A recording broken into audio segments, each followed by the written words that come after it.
ఆ తర్వాత నెక్స్ట్ జరిగే ఎలిమినేటర్ మ్యాచ్ SRH అండ్ అలాగే రాజస్థాన్ రాయల్స్, ఆ టీమ్స్ ఎలా చేంజెస్ చేస్తారా లేదంటే సేమ్ టీమ్స్తో? ఇద్దరికి కూడా చేంజ్ బెంచ్ స్ట్రెంత్ అంత ఇదేం లేదు, ఉన్నటువంటి ద బెస్ట్ 11 తోటే వాళ్ళు ఆడుతూ ఉన్నారు. ఈవెన్ మనకి హైదరాబాద్ విషయానికి వచ్చేటప్పటికి కూడా మీకు లియామ్ లివింగ్స్టోన్ లాంటి వాడు బెంచ్కే పరిమితం అవుతూ ఉన్నాడు, కానీ అతన్ని కూడా 11లో ఎక్కడ అకామిడేట్ చేయాలి, పేరుకి అతను బ్యాటింగ్ ఆల్రౌండర్ మనం అనుకున్నా కూడా ఎక్కడ అకామిడేట్ చేయాలి అనేటువంటిది అర్థం కాని పరిస్థితే ఉంది. సో అందుకని రెండు టీంలు కూడా చేంజ్ చేసేటువంటి ఇది నాకేం కనబడట్లేదు. ఒకవేళ ఉంటే కనుక ఏమైనా లివింగ్స్టోన్ గురించి నేను కోట్ చేస్తున్నది అందుకేను. క్రంచ్ మ్యాచ్, నాకౌట్ మ్యాచ్ ఒక రకంగా, ఎందుకంటే ఓడిపోతే కనుక ఓడిపోయినట్టే ఇంటికి. ఇంకా టాప్ 2లో ఉన్నటువంటి వాళ్ళకి ఇంకో ఛాన్స్ అనేటువంటిది ఉంటుంది, బట్ 3-4లో ఉన్నటువంటి వాళ్ళకి ఆ ఛాన్స్ లేదు. కాబట్టి మేబీ ఆల్రౌండర్ కోటాలో ఒకవేళ, ఎందుకంటే మనం 100% 4కి 4 ఫారిన్ ప్లేయర్స్ తోటి ఆడట్లేదు SRHని మీరు అబ్జర్వ్ చేస్తే కనుక.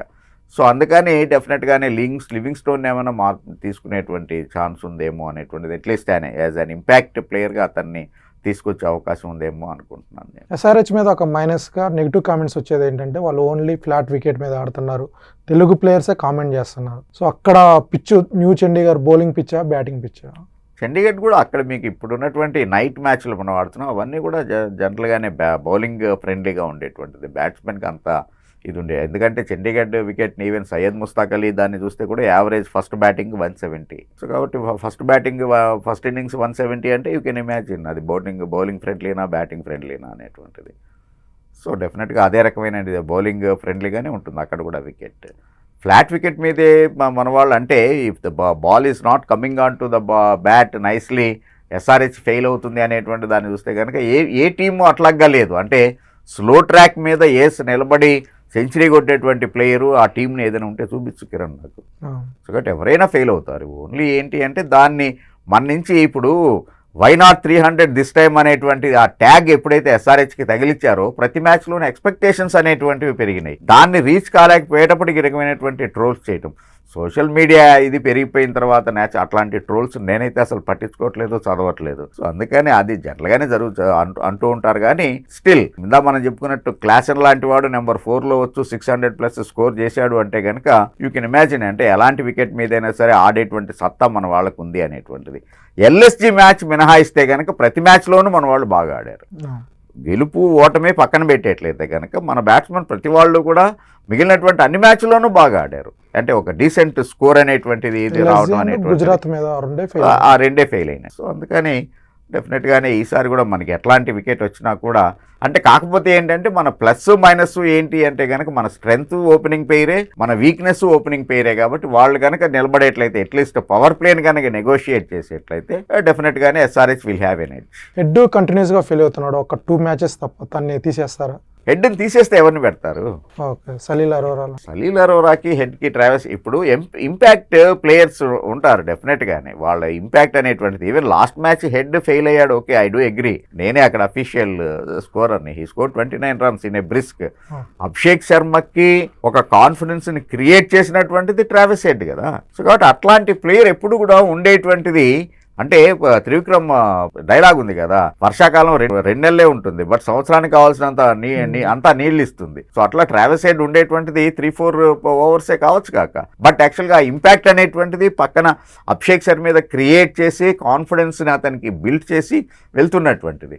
సో అందుకని ట్రావెల్స్ హెడ్ని తీసేసేటువంటి పరిస్థితి ఉండదు. ట్రావెల్స్ మన సన్ రైజర్స్ హైదరాబాద్ చూసుకుంటే స్టార్టింగ్లో 4 మ్యాచ్లు 3 ఓడిపోయారు, కానీ ఆ తర్వాత వరుసగా 5 మ్యాచ్లు గెలిచారు.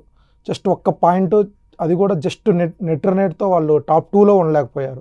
ఇప్పుడు టాప్ 3లో ఉన్నారు, 3 నాకౌట్ మ్యాచెస్ ఆడాలి, వాళ్ళు 3 నాకౌట్ మ్యాచెస్ గెలవగలరా, గెలిచే సిచ్యువేషన్లో ఉన్నారా వాళ్ళు?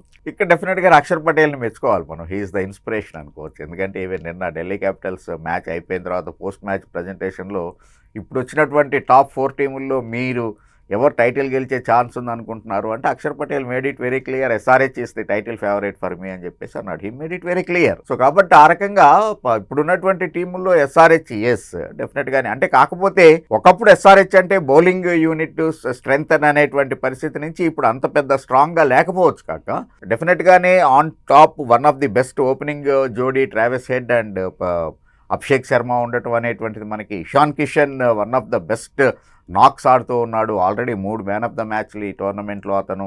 క్లాసెన్ మిస్టర్ కన్సిస్టెంట్, టాప్ 3 కాకుండా డౌన్ ద ఆర్డర్ వస్తూ బ్యాటింగ్ వస్తూ ఆరెంజ్ క్యాప్ హోల్డ్ చేసినటువంటి వ్యక్తి అంటే కనుక క్లాసెన్ 6 కన్సిక్యూటివ్ హాఫ్ సెంచరీలు చేశాడు అతను. సో కాబట్టి ఈ రకంగా మనకి లక్ ఏంటంటే నలుగురు, ఈవెన్ నితీష్ కుమార్ 2020 ఫార్మేట్ అంటేనే బిట్స్ అండ్ పీసెస్. సో కాబట్టి ఆ రకమైనటువంటి ఆ బిట్సెస్ పీసెస్ అంటే ఆ ఇంపాక్ట్ని క్రియేట్ చేయగలుగుతున్నటువంటి వ్యక్తి ప్లేయర్ నితీష్ కుమార్ రెడ్డి.